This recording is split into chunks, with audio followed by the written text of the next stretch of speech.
Hello girls, how are you all?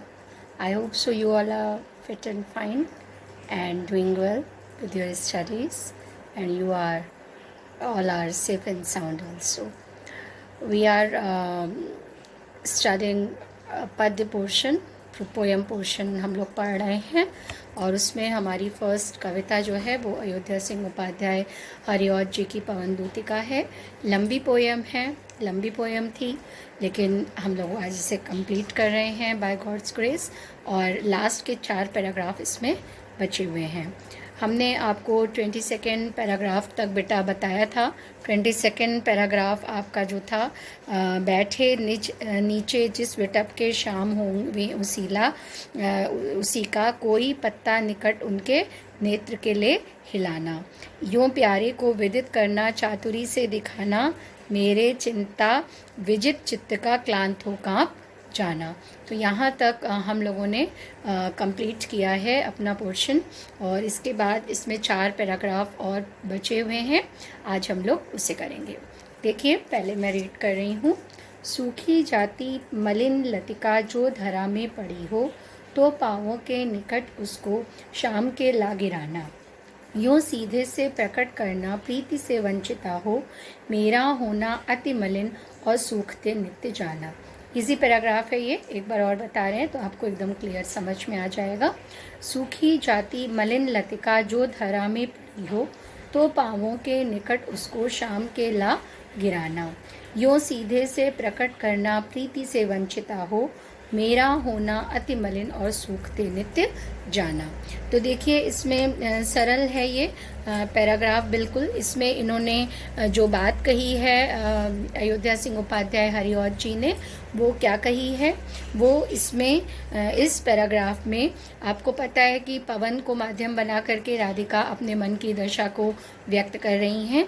तो इस paragraph में उन्होंने अपनी विरह को कृष्ण को बताने के लिए पवन को संदेश दिया है, और किसके माध्यम से दिया है, क्या वो व्यक्त कर रही हैं अपने मन के भाव कि मलिन लतिका, मलिन मतलब सूखी हुई, मलिन मीन्स सूखी हुई, लतिका मतलब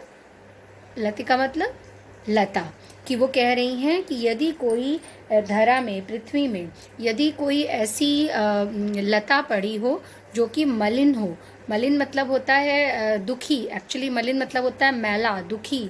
तो यहाँ पर उससे मतलब क्या है, यहाँ पर उससे मतलब सूखी हुई से है, ठीक है। तो वो कह रही हैं कि यदि कोई सूखी लतिका शाम के करीब पड़ी होगी, वहाँ पर उपवन में जब शाम होंगे, आपको लास्ट पैराग्राफ में मैंने बताया था कि यहाँ पे उपवन का बगीचे का दृश्य चल रहा है, और वो कह रही हैं कि यदि वहाँ पर कोई ऐसी लतिका पड़ी हो जो कि सूखी हो, तो पाँवों के निकट उसको शाम के ला गिराना। तो तुम क्या करना, तुम उसको जो है वो पाँवों के निकट लाना, शाम के पाँवों के निकट ले आना, श्री कृष्ण के पाँवों के निकट ले आना, और उसके पास जाकर के उस लतिका को गिरा देना, यूँ सीधे से प्रकट करना, प्रीति से वंचिता हो।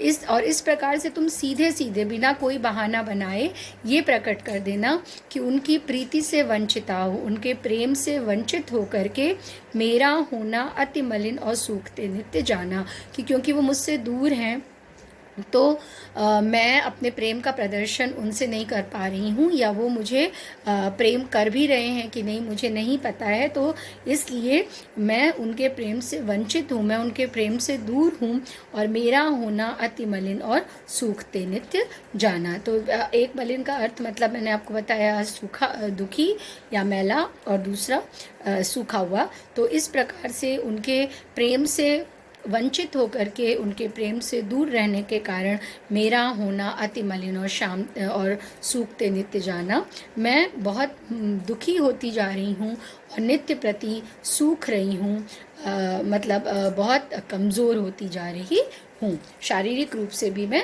कमज़ोर होती जा रही हूँ। मतलब केवल ऐसा ही नहीं है कि मैं मानसिक रूप से या भावनात्मक रूप से, मानसिक मतलब मेंटल और भावनात्मक मीन्स इमोशनल, ऐसा नहीं है कि मैं केवल इमोशनल दुखी हूँ, भावनात्मक रूप से दुखी हूँ या मानसिक रूप से दुखी हूँ, बल्कि मैं जो है वो शारीरिक रूप से भी नित्य सूखती जा रही ठीक है, तो सरल पैराग्राफ है ये, फिर भी एक बार आपको हम और बता दे रहे हैं लिखने के उद्देश्य से। तो आप इसमें लिखेंगे कि जो गद्यांश का ये गद्यांश है या गद्य का ये अंश, सॉरी पद्य का, नॉट गद्यांश, पद्यांश है या जो पद्य का अंश है, उसमें अपनी वीरा दशा को कृष्ण को बताते हुए पवन ये संदेश देते हुए पवन को संदेश देते हुए राधिका कहती हैं। ये प्रसंग होगा इसका कि पवन को संदेश देते हुए इस पद्यांश में राधिका कहती हैं।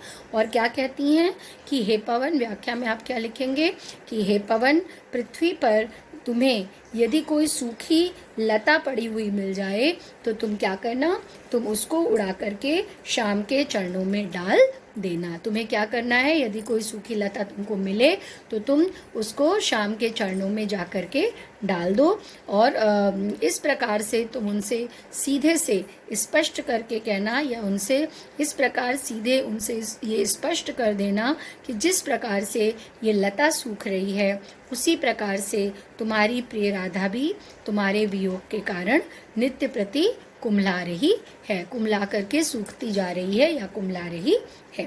ठीक है, तो काव्य सौंदर्य इसमें क्या होगा, आपको पता है कि वियोग श्रृंगार है, जिसे हम जब वियोग श्रृंगार में जब व्यक्ति अपने प्रिय को याद करता है और उससे मिलने की आशा रखता है तो उसको हम विप्रलंब श्रृंगार कहते हैं, एक चीज़। दूसरा कमल पग मतलब चरण कमल, कमल पग मतलब चरण कमल। और तीसरा यहाँ पर आपका जो मुरझाई हुई लता है वो राधिका उससे अपना उदाहरण दे रही हैं। तो ये यहाँ पर कौन सा अलंकार है, यहाँ पर जो है वो प्रतीक अलंकार है, यहाँ पर प्रतीक अलंकार है। और भावात्मक शैली है, शैली कौन सी है, भावात्मक है। और आपको पता है कि शुद्ध परिमार्जित भाषा का प्रयोग यहाँ पर कवि जो है वो कर रहे हैं। ठीक है, और इसके अलावा संस्कृत का मदक्रांता छंद यहाँ पर जो है वो है। ठीक है, तो चलिए ये पैराग्राफ आपका क्लियर हो गया होगा, इजी पैराग्राफ है। फिर हम लोग 24 की ओर बढ़ते हैं। कोई पत्ता नवल तरु का पीत जो हो रहा हो तो प्यारे के दृग युगल के सामने ला उसे ही। ये भी सरल पैराग्राफ है। कोई पत्ता नवल तरु का पीत जो हो रहा हो, नवल मतलब नया, पीत मतलब पीला, तरु मतलब पेड़, तो प्यारे के दृग युगल के सामने ला उसे ही। धीरे धीरे समल रखना और उन्हें यूं बताना, पीला होना प्रबल दुख से प्रोषिता सा हमारा। धीरे धीरे संभल रखना और उन्हें यूं बताना, पीला होना प्रबल दुख से प्रोषिता सा हमारा। अब वो कह रही हैं, यहाँ पर राधिका क्या कह रही हैं, पवन के माध्यम से श्री कृष्ण को क्या संदेश दे रही हैं, यहाँ पर राधिका संदेश दे रही हैं कि यदि कोई पत्ता नवल तरु का, नए तरु पे, जो नए पेड़ होते हैं उस पे जो पत्ते होते हैं वो कैसे होते हैं, नए उस पे जो पत्ते होते हैं वो पीले रंग के नहीं होते हैं, हरे भरे पत्ते होते हैं। तो यहाँ वो कह रही हैं कि यदि कोई नवल तरु का पीला पत्ता आपको दिख जाए, पवन आपको यदि वहाँ पर नीले रंग का कोई पीले रंग का सूखा हुआ कोई पत्ता दिख जाए तो प्यारे के दृग युगल के सामने लाओ से। दृग मतलब आंखें, दृग मतलब आंखें, युगल मतलब दोनों, युगल मतलब दोनों। तो तुम उनकी दोनों आंखों के सामने उस पत्ते को लाना, धीरे धीरे संभल रखना और उन्हें यूं बताना। पीला पत्ता है, सूख सकता है, टूट सकता है, मुरझा और ज़्यादा क्रश्ड हो सकता है, तो मतलब वो टूट सकता है। तो तुम धीरे से उसको उड़ा करके लाना और संभाल करके उसको उनके दोनों आँखों के सामने रखना और पीला होना ये बताना उनको, पीला होना प्रबल दुख से प्रोषिता सा हमारा, कि मैं भी इस जो श्री कृष्ण के दूर जाने से मैं भी इस सूखे पत्ते की तरह पीली होती जा रही हूँ, मैं भी इस सूखे पत्ते की तरह पीली होती जा रही हूँ। लेकिन केवल यही संदेश नहीं दे रही हैं राधा, बल्कि यहाँ पर वो ये भी कह रही हैं कि नवल तरु का पत्ता है, नए पेड़ में। नए पेड़ में क्या होता है, नए पेड़ में बेटा अक्सर जो है वो हरे पत्ते लगते हैं, हरे भरे पत्ते नए पेड़ में रहते हैं। लेकिन यहाँ पर, और राधा भी यहाँ पर क्या है, राधा भी यहाँ पर कम उम्र की हैं, तो इस उम्र में ही वो कुम्हला रही हैं। तो ये बहुत अच्छी बात श्री कृष्ण के लिए नहीं है। और तुम उनको यही बताना कि मैं तुम्हारे बिना यहाँ पर सूख रही हूँ, मतलब ऐसे ही पीली पड़ रही हूँ। और प्रोषिता कहा जाता है बेटा, जो इसमें जो लाइन दी है, पीला होना प्रबल दुख से प्रोषिता सा हमारा, पीला होना प्रबल दुख से प्रोषिता सा हमारा। प्रोषिता मतलब यहाँ पर है उस स्त्री को कहा जाता है जो विरहिणी नायिका होती है, जिसका पति जो है वो दूर गया हो।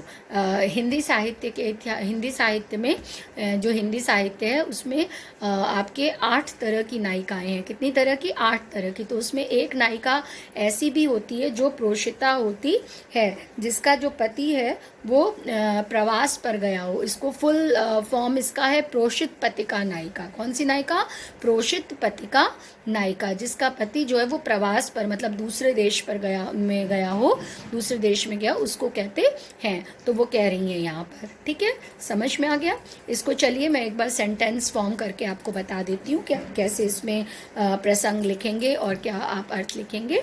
तो आप यहाँ पर प्रसंग तो सेम होगा कि राधा पवन को दूध बना करके और अपने प्रिय श्री कृष्ण के पास मथुरा भेजती हैं और उन्हें समझाते हुए कहती हैं, श्री कृष्ण के पास श्री कृष्ण के पास पवन को दूध बना करके मथुरा भेजती हैं श्रीमती राधिका, और उनसे क्या कहती हैं कि हे पवन, मैं ये जानती हूँ कि तुम्हारे पास, अब वो फिर से आप क्योंकि जब भी आप नया पैराग्राफ लिखेंगे तो आपको ये बताना पड़ेगा कि मैं तो जैसे एक उसमें आपको एक सीक्वेंस में पढ़ा रही हूँ, तो लेकिन बीच बीच में 2-3 पैराग्राफ्स में आपको बताती भी जा रही हूँ कि क्योंकि पवन के पास वाणी का अभाव है। किसका अभाव है? बोली का। जैसे हम लोग बोलते हैं मुँह से, तो उनके पास बोली का अभाव है, तो इसलिए वो किसी न किसी प्रतीक को लेकर के और श्री कृष्ण को अपनी बात कहेंगी। यही उपाय, यही युक्तियाँ राधा जो है उन्हें स्टार्टिंग में ही बताती हैं कि आप ऐसा करिएगा। तो जब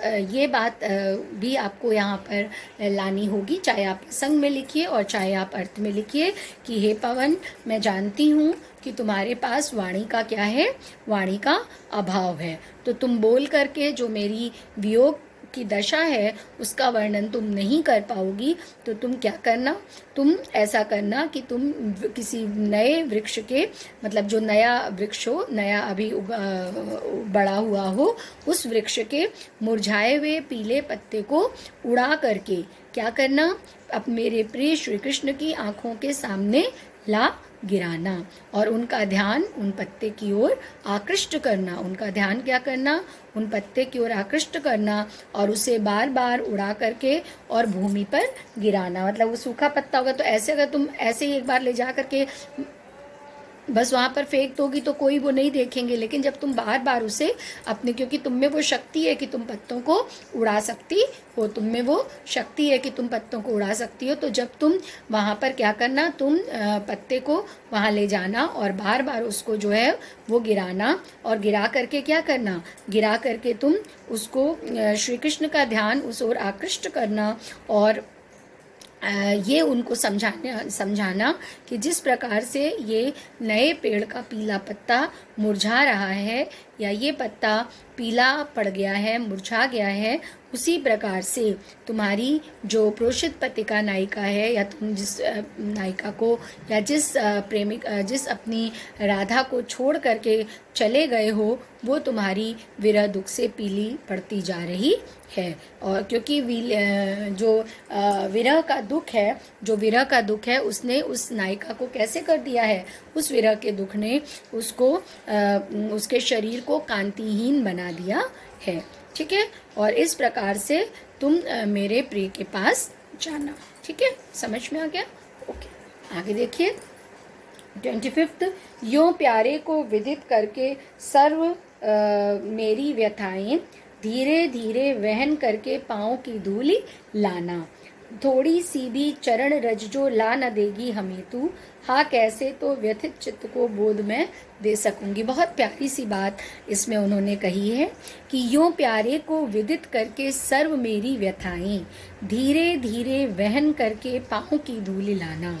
थोड़ी सी भी चरण रज जो ला न देगी हमें तू, हाँ कैसे तो व्यथित चित्त को बोध में दे सकूंगी। तो वो यहाँ पर क्या कहना चाहती हैं? बहुत प्यारी सी बात कह रही हैं कि पहले वो बहुत सारे तरीके बताती हैं कि तुम श्री कृष्ण के साथ ये करना, श्री कृष्ण को ये बताना, श्री कृष्ण को ये बताना, श्री कृष्ण को इसका उदाहरण देना, श्री कृष्ण को ये युक्ति बताती हैं कि ऐसा करना।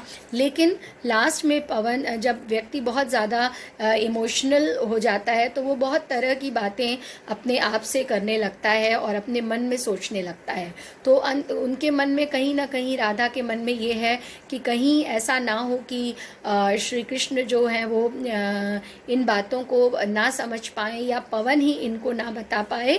तो वो उस के बाद पवन क्या करेगी, ये बात यहाँ पर उसको समझाती है और क्या कहती हैं, यों प्यारे को विदित करके सर्व मेरी व्यथाएं। और इस प्रकार से विदित करके मतलब जानकारी दे करके, विदित मीन्स जानकारी दे करके, कि तुम इस तरह से मेरी सारी व्यथाओं को, मेरी सारी दुख को श्री कृष्ण को इस तरह से जाहिर करवाना, इस तरह से उनको बताना और धीरे धीरे वहन करके पाँव की धूली लाना। और फिर तुम धीरे धीरे वहन करके मतलब बहते हुए, जब तुम धीरे धीरे, जब तुम वहीं मत रह जाना, वो ये भी कह रही हैं कि तुम वहीं मत रह जाना बल्कि तुम वापस आना और धीरे धीरे क्या करना, उनके पैर की धूल लाना।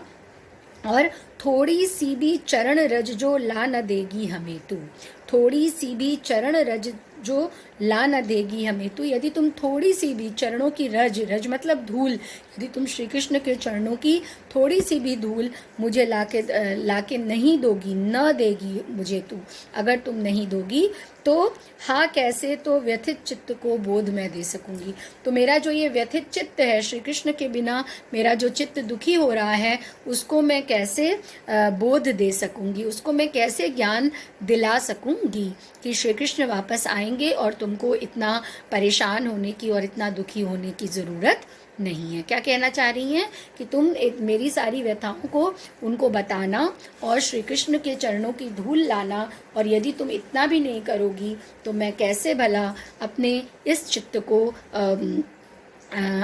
चित्त को मैं किस तरह से श्री कृष्ण को के प्रेम में जो या विरह में जो दुखी हो रहा है ये चित्त, इसको मैं कैसे समझाऊंगी। ठीक है, समझ में आ गया होगा आपको। एक बार फिर से बता दे रहे हैं, आप जो लिखेंगे जिस तरह से, प्रसंग तो वही होगा कि राधा पवन को दूध बनाती हैं और कहती हैं कि हे पवन, तुम जो है वो श्री कृष्ण के पास जाना और इस युक्ति को इस बार करना। और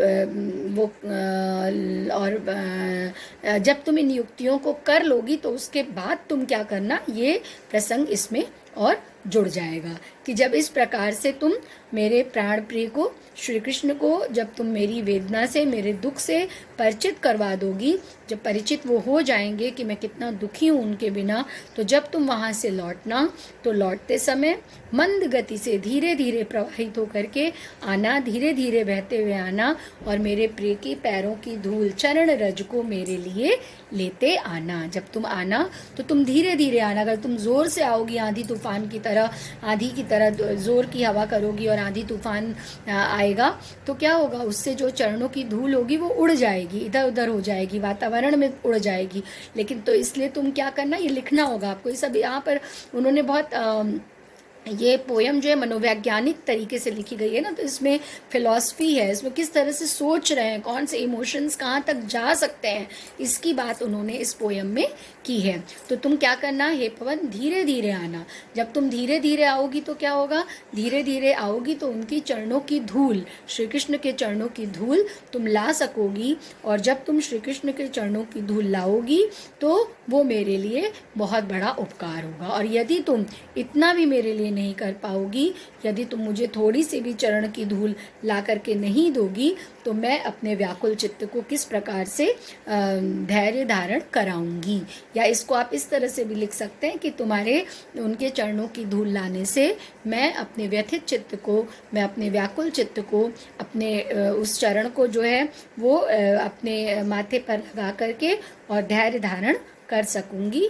नहीं तो मेरा दुख जो है वो कम नहीं होगा, जो श्री कृष्ण के विरह का दुख है वो कम नहीं होगा। तो यहाँ पर भी सेम वही चीज़ है बेटा, खड़ी बोली का प्रयोग किया है लेखक ने यहाँ पर, कवि ने यहाँ पर, नॉट लेखक, कवि ने। और वियोग श्रृंगार है, और राधा की जो वेदना है, उनका जो दुख है, उसके वर्णन में बहुत अधिक मार्मिकता है, उसके वेदना की अभिव्यंजना यहाँ पर की गई है।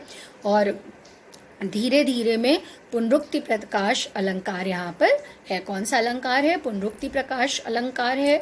उसके बाद यहाँ पर जो है वो इसमें जो वो है चरण रज में कौन सा अलंकार होगा यहाँ पर? चरणों की रज, चरण रज जो ला ना देगी हमें तू, उनके चरणों की रज, यहाँ पर ये रूपक अलंकार होगा।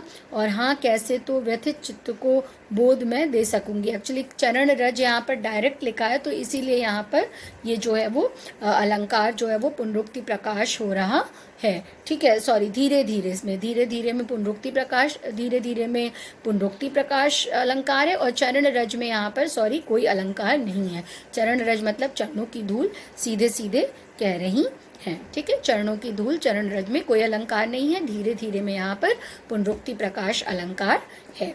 ठीक है, और कैसे तो व्यथित चित्त को बोध में दे सकूंगी, बस उनके दुख का और मार्मिकता का वर्णन यहाँ पर उन्होंने किया है। ठीक है, समझ में आ गया। अब देखिए last but not the least paragraph, पूरी होवे ना यदि तुझसे अन्य बातें हमारी, तो तू मेरी विनय इतनी मान ले और चलिया।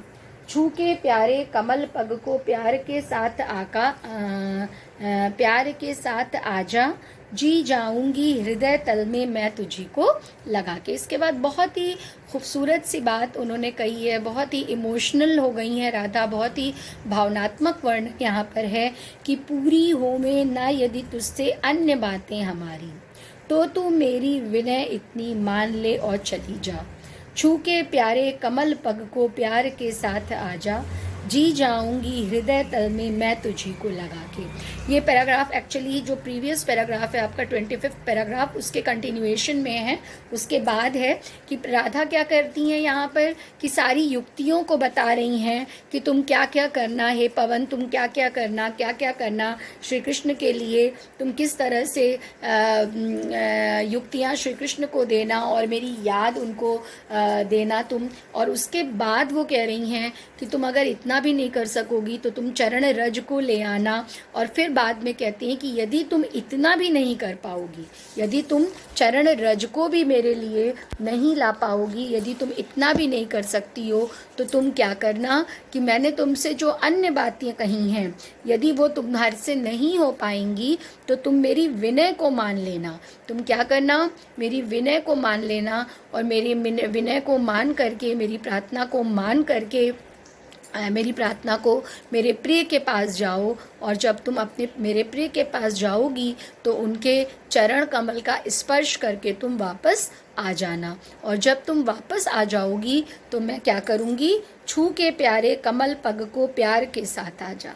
तुम क्या करना? छू के प्यारे कमल पग को प्यार के साथ आजा, जी जाऊंगी हृदय तल में मैं तुझी को लगा के। कि तुम उनके चरण स्पर्श करके लौट आना और मैं तुम्हें ही अपने हृदय से लगा करके प्रसन्न हो जाऊंगी, क्योंकि तुम मेरे प्रिय के शरीर का स्पर्श करके पवित्र हो चुकी होगी। इसके पीछे उनका राज वो क्या है? इसके पीछे कौन सी बात काम कर रही है कि तुम मेरे प्रिय का जो वो है चरण के चरणों की धूल है, उसको पा करके तुम जो है वो पवित्र हो चुकी होगी, इसलिए मैं उसको ही, तुमको ही अपने हृदय से लगा करके खुश हो जाऊंगी।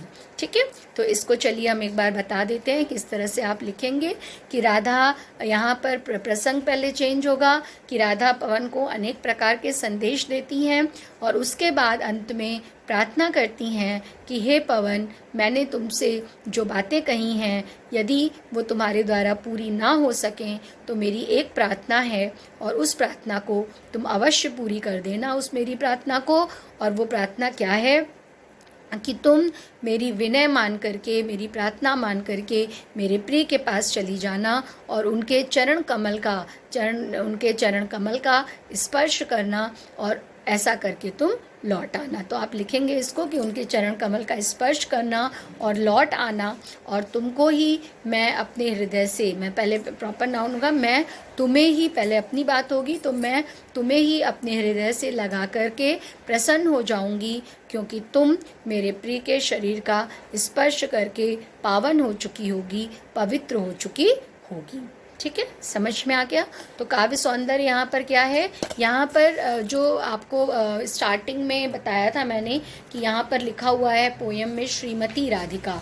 तो श्रीमती मतलब जो जिसका विवाह हो चुका हो। तो यहाँ पर राधा के चरित्र में जो आप जो लास्ट के 2 पैराग्राफ्स हैं वो आप यहाँ पर कह सकते हैं बेटा कि यहाँ पर कई बार आपसे ये प्रश्न भी पूछा जा सकता है कि किसका द्योतक हैं ये बातें।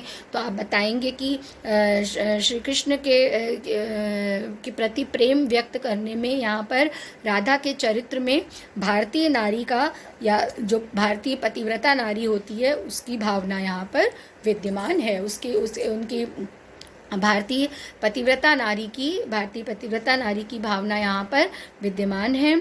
और भाषा सरल और प्रवाहयुक्त खड़ी बोली यहाँ पर है, और संस्कृत का मंदक्रांता छंद का यहाँ पर प्रयोग किया गया।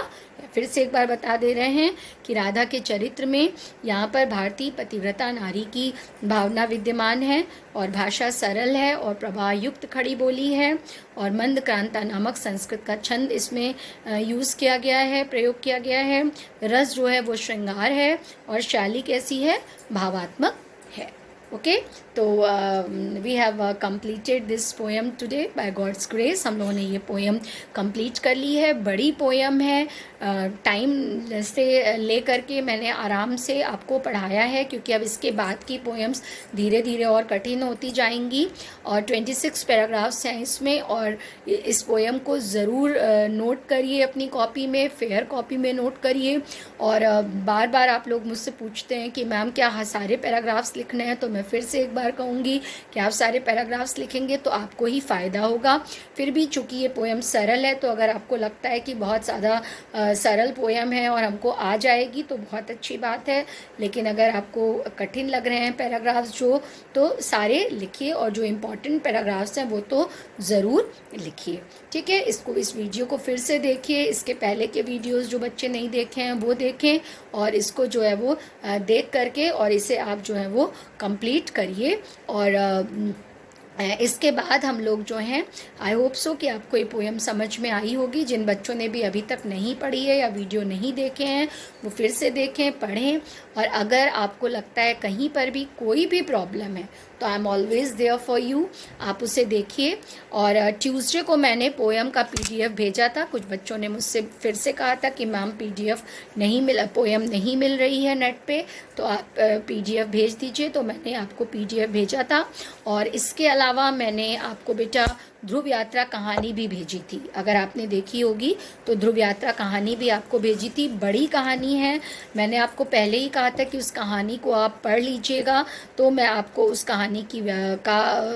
कहानी को हम आगे बताएंगे, क्योंकि शॉर्ट स्टोरी ही हम आगे जो है वो आपकी लेंगे, कहानी लेंगे पहले एक, और उसके बाद फिर हम गद्य का पोर्शन आपका लेंगे। तो आई होप सो कि आपने कहानी पढ़ ली होगी बेटा, लेकिन अगर आपने नहीं पढ़ी है तो एक बार ज़रूर उसको पढ़ने की कोशिश कीजिए, क्योंकि नेक्स्ट टर्न पे मैं स्टोरी लूँगी, और वो एक कठिन कहानी है। कैसी कहानी है? कठिन कहानी है, और अगर आप नहीं पढ़ेंगे तो फिर आपको समझ में नहीं आएगी। अगर आप पहले से पढ़े रहेंगे कहानी तो आपको वो ज़्यादा समझ में आएगी, इसलिए उस कहानी को आप ज़रूर पढ़िए। ठीक है, इसके अलावा अपना बहुत ध्यान रखिए, अपने घर वालों का ध्यान रखिए। और नेक्स्ट वीडियो में नेक्स्ट वीक हम फिर आपसे मिलते हैं। तब तक के लिए thank you and God bless you.